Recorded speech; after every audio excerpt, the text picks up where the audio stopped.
This is Face the State for Sunday, June 22nd. As political violence increases, what does that mean for the future of worthy candidates? Our insiders and the Attorney General ready to discuss. The AG also has an influx of money coming in from the national opioid settlement. Where will those funds really be going? And it's a way to help first responders with more money, but only if more taxes are involved. We're working out the details there as well. Stick around. Face the State starts now. CBS 21 News presents Face the State with Joel D. Smith, a look at the issues and politics that shape Pennsylvania. Our first guest, the top law enforcement official in Pennsylvania, Attorney General Dave Sunday. Good to see you, sir. Welcome back to the show. It's great to see you. Thank you for having me. Political violence feels like it's at an all-time high right now. You have the threats, you have actual action. What are you telling elected officials right now in PA that might be concerned with what they've seen lately, those murders in Minnesota and then the arson at the governor's residence? Well, I think to start with, there's no place in our society for really violence of any kind, let alone violence of this nature. I mean, my heart and my prayers go out to everyone that has already been impacted by that. And at the same time, we have to do everything we can to make sure that people that are willing to step up and put themselves in public service are safe. And so these are conversations that are happening now really every day. We should be able to, disagree and have that be done in a respectful, thoughtful manner. And so that's my hope. I think that we should have very serious conversations about the public safety side of this. Because I can tell you right now as Attorney General, this is something that my family thinks about from morning till night, every single day. And whether you're an Attorney General or a state representative or a township supervisor, anyone that's in the public, you are volunteering to do something that makes, that is a critical part of America and our democracy. And at the same time, you're putting yourself out there. All true, but what is being done may be different, if anything. Are you guys having these discussions? Are you going over what happened at one location and saying, here's how we can prevent that from happening here? Like, how much has really changed in the last couple of weeks? Oh, those conversations happen every day. I mean, I can tell you right now that even before the last few weeks and some of the incidents that have occurred, those conversations were happening literally every day. I mean, you can't quantify the amount of incidents that did not occur because of some type of intervention or some type of work that was done. And so people need to understand that that law enforcement, be it the Pennsylvania State Police, local police, the Attorney General's office, everyone takes this very, very seriously.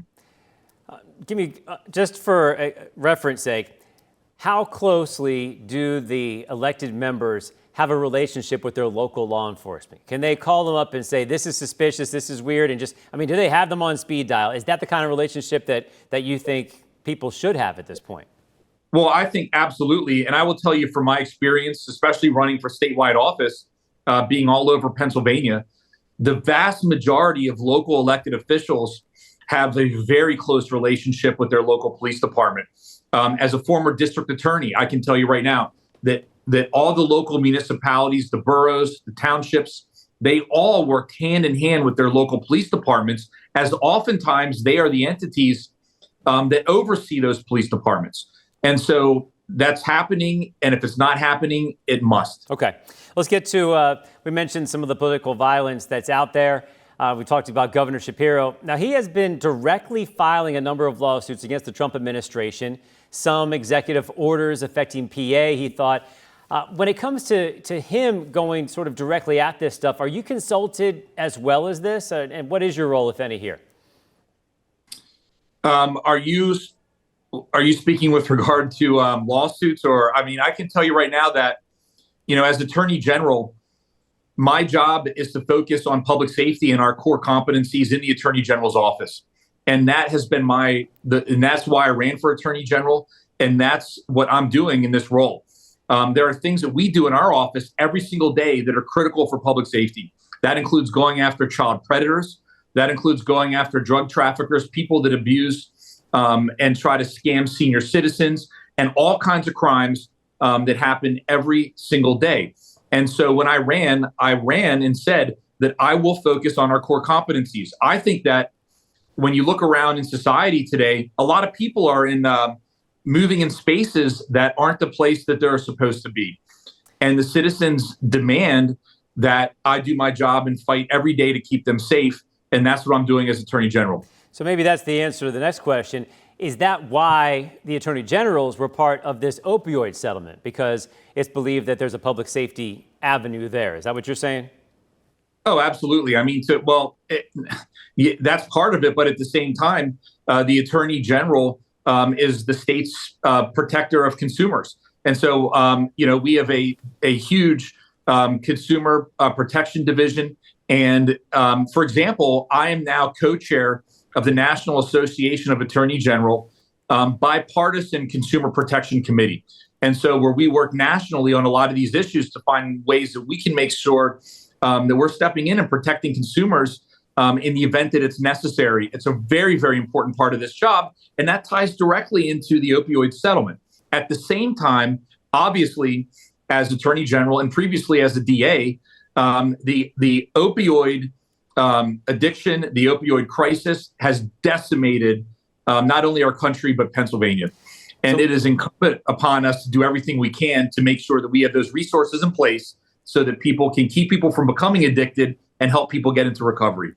That's the goal, of course. My numbers I'm seeing, $200 million coming to Pennsylvania. Quick answer, is that the right amount?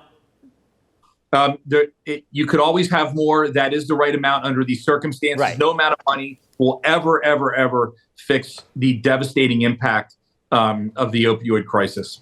So how is that earmarked? How does that money need to be used? Is it actually legislated that way and determined that way? It has to go somewhere special? It'll go through the opioid trust, just like the previous settlement. The counties will have the majority of the control over where that money goes.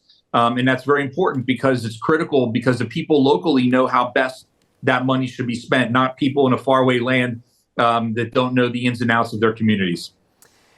Last thing, this is your first year in the job. Give me a feel for something that was unexpected. I know you knew the job pretty well, but maybe something that surprised you a little bit. I don't really know what to say. I mean, it's an amazing office. It's an amazing state. What I will say is, regardless of what people see in the news and online or whatever, I work every day, and I mean this with all sincerity. I see thousands and thousands and thousands of people that are working very, very hard to do amazing things all throughout our communities. And so, to be honest, I'm optimistic. I feel great about it. I mean, so that's my takeaway. All right. Good to see you. You were optimistic going in when I talked to you about getting this job, and it's nice to see that that's still with you right now. Thanks for being on Face the State. It is. Awesome. Thank you so much. All right. We'll see you.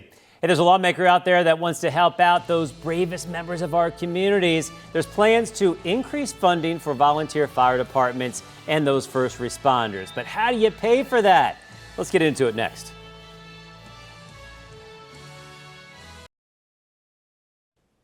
Welcome back, everybody. My next guest has a plan to try to help out those first responders and give the townships more flexibility to do that. But that means we're talking taxes here. What's it mean to you and me? Let's get into it. Welcome to the show, Chester County Democratic Representative Chris Pielli. Good to see you.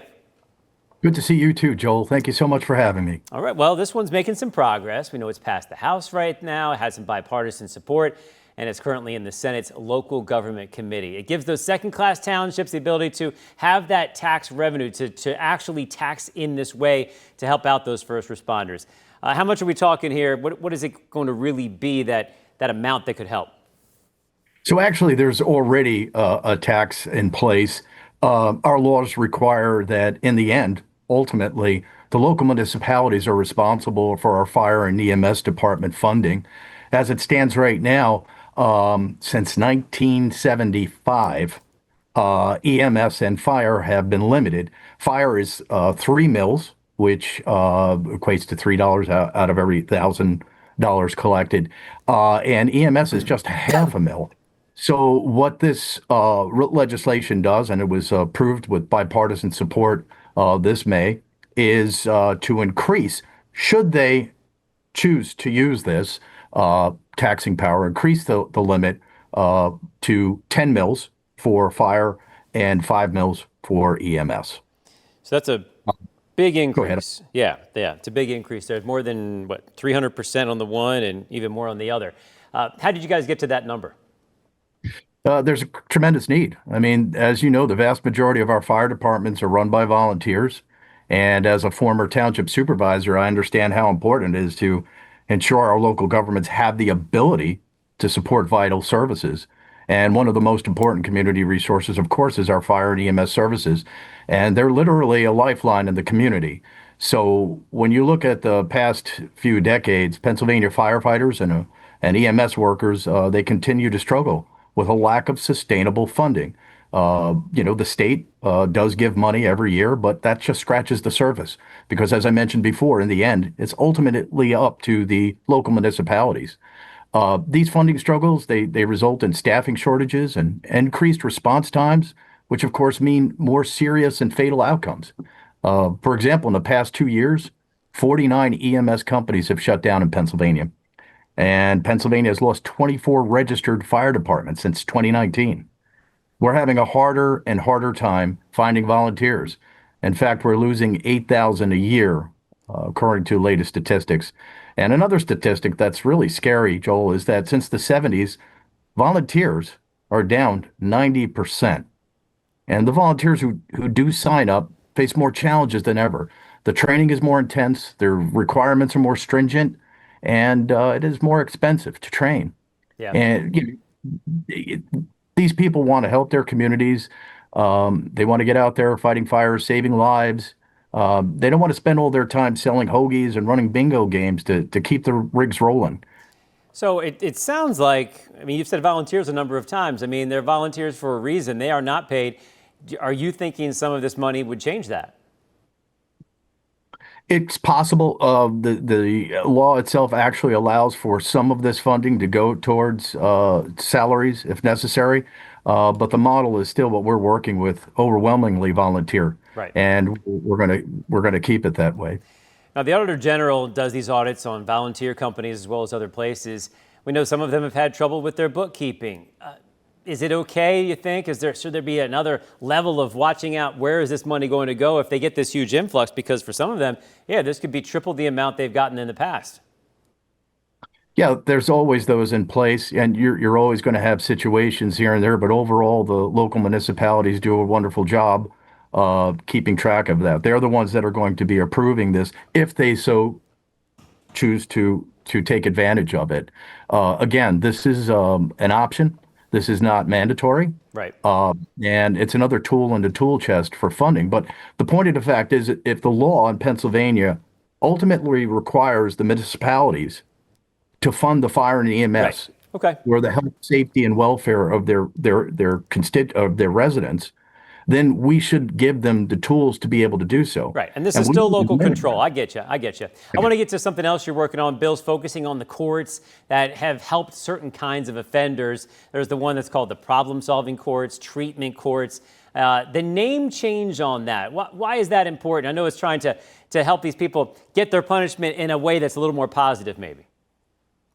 Yeah, so, problem-solving courts provide vitally important services by addressing the needs of some of our most vulnerable populations.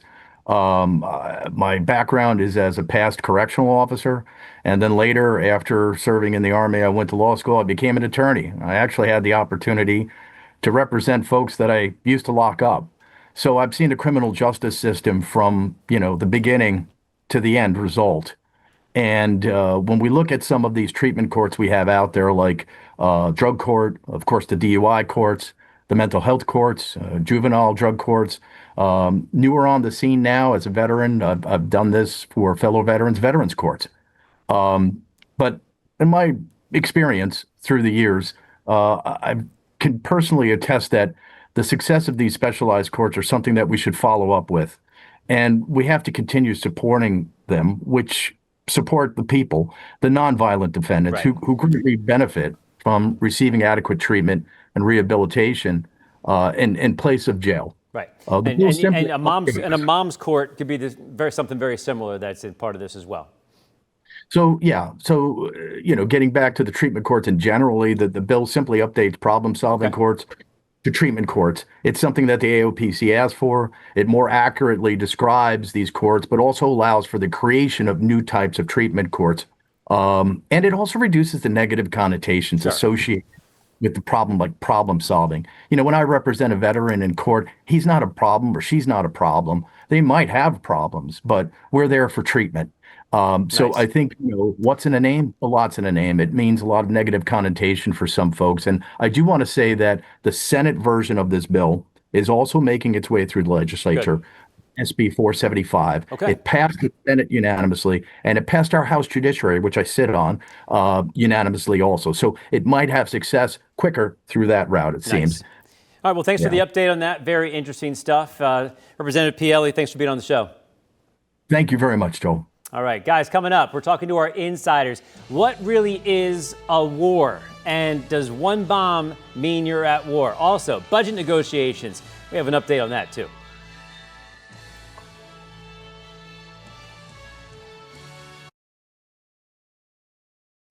It is time for my favorite time of the week. Our CBS 21 political insiders are here. He's already ready to go. He's getting a drink. He's ready for this.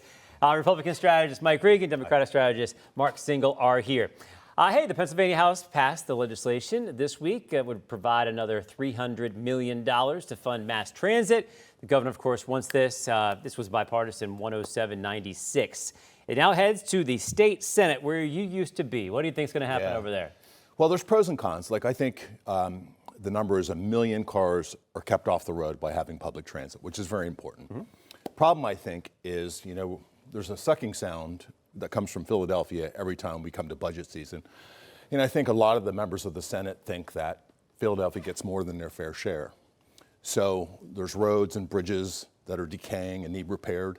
They think there should be some parity there. So I think that's what's going on right now. But look, Judy Ward, the chairman of the Transportation Committee, is very smart, very tough. I feel confident she'll come up with something. He said that giant sucking sound. We got Perot over here, Ross Perot, making these references. What's going to happen? Well, the senator's right. Mass transit is always subject to the people who don't live in urban areas. Saying, wait a minute, what about my highways? What about my bridges?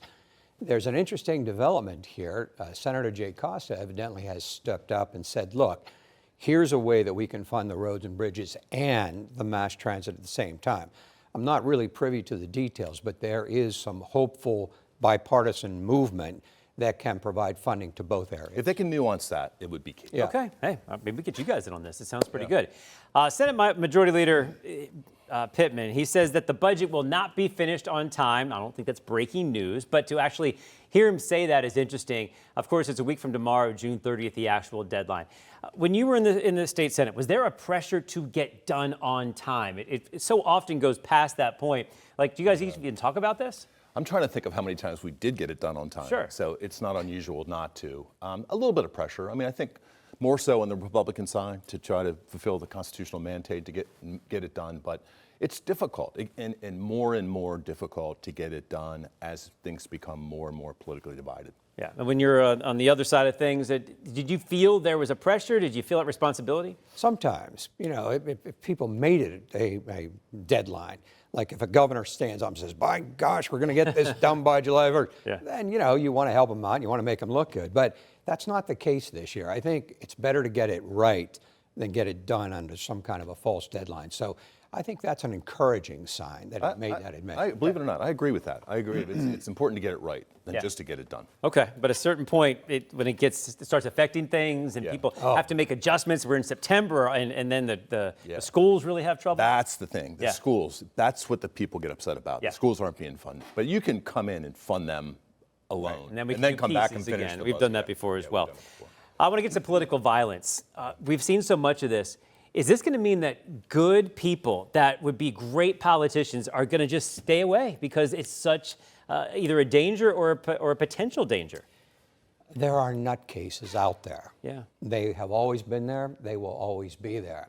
So I don't think that it's going to keep good people from putting their name on the ballot. But they need to be aware of it, and they need to, make sure that their families are aware that there will be threats. And I guess that was always something to consider, but it feels so much more real now. It does. And I think that, when you have a family, sometimes a young family, you're concerned. And I think there's a lot of things you have to consider, like there's intense scrutiny, there's media scrutiny, there's all these things. And it's not a bunch of money. They're not making a bunch of money either. So I think this is just one more thing to add on to that list that you have to consider before you jump in. And I think it will have some effect on some people. We want to talk about the conflict, Israel and Iran. We do know that President Donald Trump now has this new 2 weeks to try to find a diplomatic solution to end their nuclear weapon plans, or else. What's the or else? I guess it's the bunker busting bomb to go in there and go after it. Is this an act of war if we drop one bomb and then that's it? Yes. Okay. You drop a 30-ton bomb on their main silo of nuclear weapons, that is a declaration of war. So the question is it justified?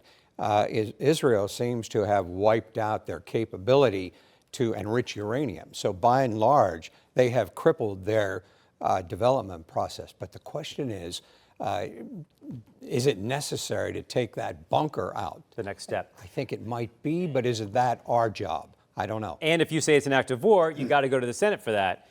Maybe quickly here. What do you say? Yeah, I don't think he has to. I think it's covered under Article 2, the Commander-in-Chief authority, which Obama used in 2014. Clinton used it in 1993 several times in Iran and Sudan and Afghanistan.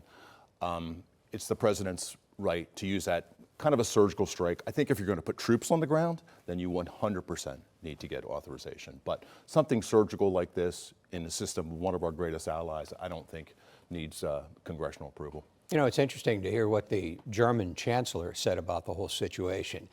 He said there really isn't a reason for America or anybody else to get involved in this because Israel's doing the dirty work. That's the other piece of this. If you can just let this keep going, I guess. Yeah, we could probably let them handle it. Can I just add one more thing, too? Yeah. And I agree with you. It's like, but these bunker-busting bombs, this is not brand new technology.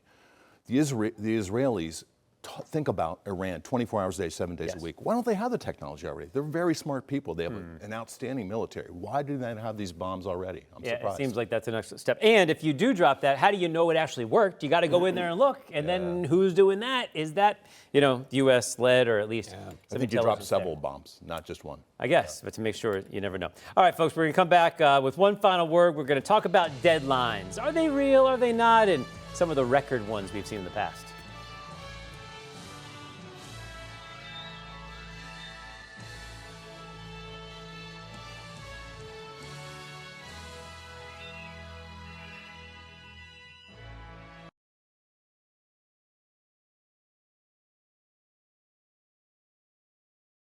First budget? Well, we're talking about the longest budget impasses ever, and you are mentioning Governor Wolf. He vetoed the entire Republican budget, and it took forever.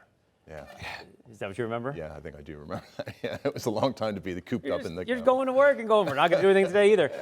And then for you, what was your longest one when you were... Well, Governor Casey insisted on a few things in the budget, and he didn't get them, and he couldn't get a commitment, and that drifted well into the fall. Yep, it can happen. We'll see what happens as we approach the deadline this time.